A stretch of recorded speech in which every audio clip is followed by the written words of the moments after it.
அரக்கோணத்தில் திமுக கட்சியில் சேர்ந்த புதிய உறுப்பினர்களுக்கு அடையாள அட்டைகளை சுற்றுச்சூழல் அணி துணை செயலாளர் வினோத் காந்தி வழங்கினார்.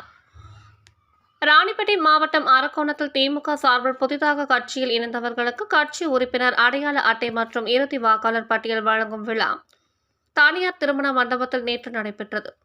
நிகழ்ச்சிக்கு நகர செயலாளர் ஜோதி தலைமை தாங்கினார். ஒன்றிய செயலாளர்கள் தமிழ்ச்செல்வன், சவுந்தர், பசுபதி முன்னிலை வகித்தனர். சிறப்பு அழைப்பாளராக மாநில சுற்றுச்சூழல் அணி துணை செயலாளர் வினோத் காந்தி கலந்து கொண்டு புதிய உறுப்பினர்களின் அடையாள அட்டையை அரக்கோணம் நகரம், அரக்கோணம் கிழக்கு ஒன்றிய, மேற்கு ஒன்றிய, மத்திய ஒன்றிய நிர்வாகிகளிடம் வழங்கினார்.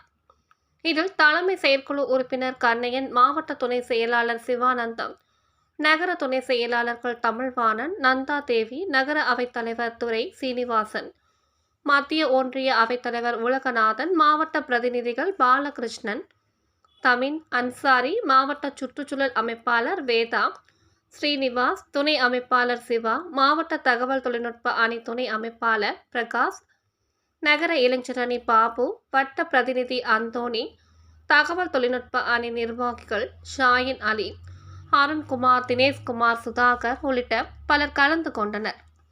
அதனைத் தொடர்ந்து ராணிப்பேட்டை மாவட்ட சுற்றுச்சூழல் அணி சார்பில் முத்தமிழ் அறிஞர் கலைஞர் நூற்றாண்டு விழாவை முன்னிட்டு 100 மரக்கன்றுகள் நடும் விழா அரக்கோணம் நகரம் லட்சுமி நகர் பகுதியில் நடைபெற்றது. நிகழ்ச்சிக்கு சிறப்பு அழைப்பாளராக மாநில சுற்றுச்சூழல் அணி துணை செயலாளர் வினோத் காந்தி கலந்து கொண்டு மரக்கன்றுகளை நட்டு நிகழ்ச்சியை துவக்கி வைத்தார்.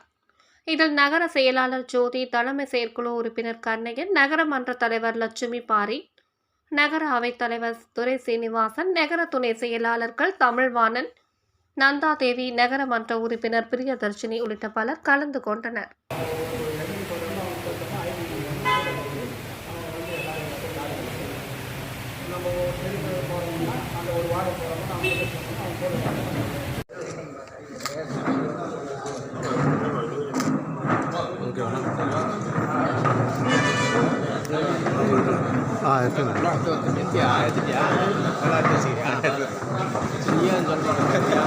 மகேஷ்